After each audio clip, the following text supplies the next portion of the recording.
بسم اللہ الرحمن الرحیم۔ السلام علیکم ورحمۃ اللہ وبرکاتہ۔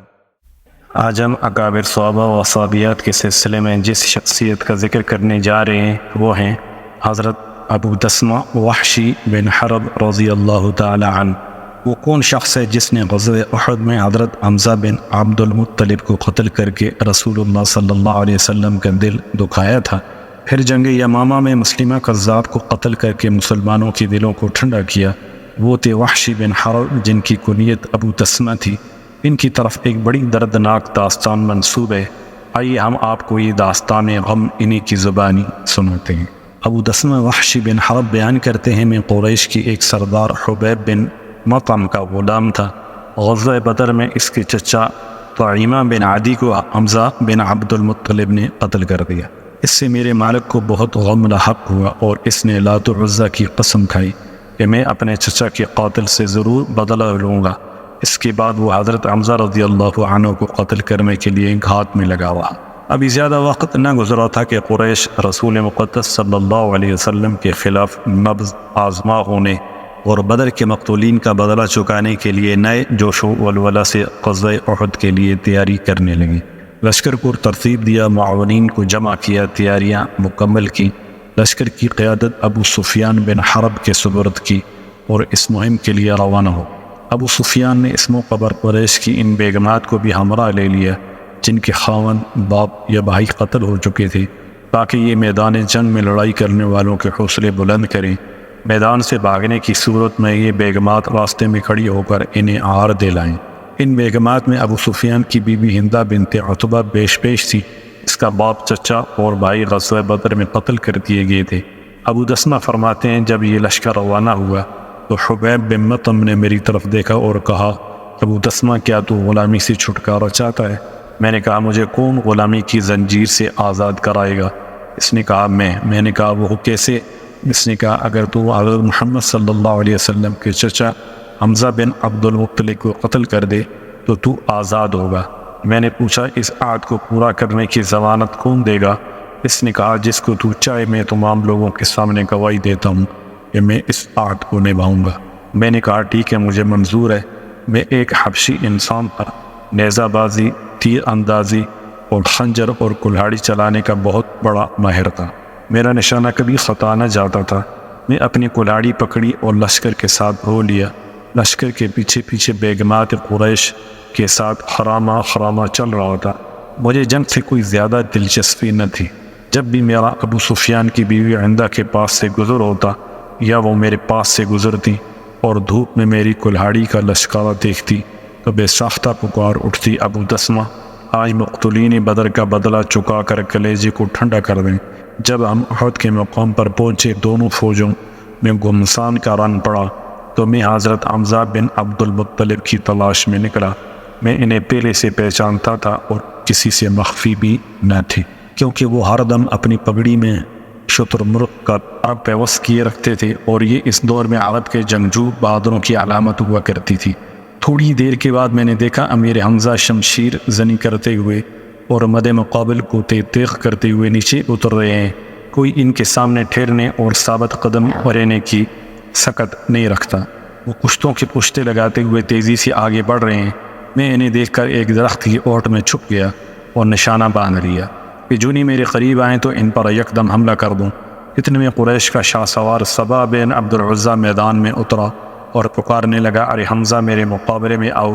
امیر حمزہ یہ چیلنج سن کر اس کے مقابلے میں اترتے ہوئے کہنے لگے، مشرکہ کے بیٹے ادھر آؤ، اور بڑی برق رفتاری سے تلوار کا ایک ایسا زوردار وار کیا کہ وہ آنے واحد میں ان کے قدموں میں ڈھیر ہو، اور میں نے موقع پاتے ہی اچانک اپنی کلاڑی سے ان پر زوردار وار کیا اور میری کلاڑی نے ان کے پیٹ کے نچلے حصے کو کاٹتے ہوئے دونوں ٹانگوں کو چیر کر رکھ دیا۔ میری طرف وہ 2 قدم جوش سے چلے لیکن ٹانگوں نے ساتھ نہ دیا اور وہیں گر پڑے۔ کلاڑی ان کے جسم میں پیوست تھی۔ جب مجھے یقین ہو گیا وہ فوت ہو گئے تو میں ان کی لاش کے پاس آیا، کلاڑی نکالی اور خیموں میں جا کر بیٹھ گیا۔ مجھے اس سے زیادہ لڑائی میں کوئی دلچسپی نہ تھی۔ میں نے تو انہیں صرف اس لالچ میں قتل کیا کہ مجھے آزاد کر دیا جائے۔ پھر اس کے بعد گمسان کا رن پڑا، لڑائی کا تندور گرم ہو گیا، چیخو پکار آسمان کو چھونے لگی۔ اصحاب محمد صلی اللہ علیہ وسلم لڑائی کی لپیٹ میں آ گئے، ان میں سے کافی تعداد میں شہید ہو گئے۔ اس نازک موقع پر ہندہ بنت عقبہ دیگر بیگمات قریش کو اپنے ساتھ لے کر مسلمانوں کی بکھری ہوئی لاشوں کے پاس گئیں۔ انہوں نے ان کی پیٹ چاک کر دیے، آنکھیں نکال دیں، ناک کاٹ ڈالے، پھر ان کے ہار اور بالیاں بنا کر زیورات کی جگہ پہن لیے۔ ہندہ نے اپنے سونے کا ہار اور بالیاں مجھے دیتے ہوئے کہا، ابو تسمہ یہ تیرا انعام ہے، اسے سنبھال کر رکھنا، یہ بڑا قیمتی زیور ہے۔ جب لڑائی ختم ہوگی تو میں لشکر کے ساتھ مکہ معظمہ واپس لوٹ آیا تو حبیب بن مطعم نے اپنا وعدہ پورا کرتے ہوئے مجھے آزاد کر دیا۔ میں آزاد تو ہو گیا، لیکن میں نے دیکھا کہ حضرت محمد صلی اللہ علیہ وسلم کی دعوت تیزی سے پھیل رہی ہے اور مسلمانوں میں دن بدن اضافہ ہو رہا ہے۔ جو حضرت محمد صلی اللہ علیہ وسلم کا پیغام چار سو پھیلنے لگا، تھوں مجھ پر خوف و ہراس کے بادل منڈلانے لگے۔ مجھے اپنی جان کا خطرہ لاحق ہو گیا۔ میں مسلسل اسی حالت میں مبتلا رہا، یہاں تک کہ حضرت محمد صلی اللہ علیہ وسلم فاتحانہ انداز میں ایک لشکر جرار لے کر مکہ معظمہ میں داخل ہوئے۔ یہ منظر دیکھ کر میں امن کی تلاش میں طائف کی طرف بھاگ نکلا، لیکن تھوڑے ہی عرصے کے بعد باشندگان طائف بھی اسلام کی طرف مائل ہو گئے۔ انہوں نے رسول اکرم صلی اللہ علیہ وسلم سے ملاقات اور دائرہ اسلام میں داخل ہونے کا اعلان کرنے کے لیے ایک وفد تشکیل دیا۔ یہ صورتحال دیکھ کر میرے ہاتھوں کے طوطے اڑ گئے، زمین باوجود کشادگی کے مجھ پر تنگ ہو گئی، میری گلو خلاصی کے تمام راستے بند ہوتے ہوئے دکھائی دینے لگے۔ میں سوچنے لگا اب شام، یمن یا کسی اور ملک کی طرف بھاگ جاؤں۔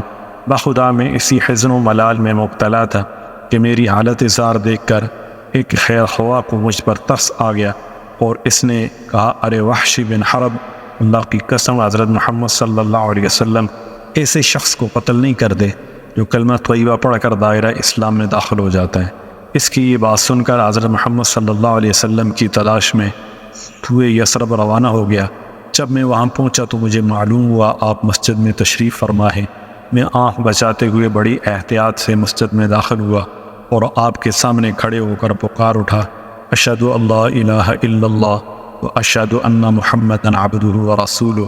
میں گواہی دیتا ہوں کہ اللہ کے سوا کوئی معبود حقیقی نہیں اور محمد صلی اللہ علیہ وسلم اس کے بندے اور رسول ہیں۔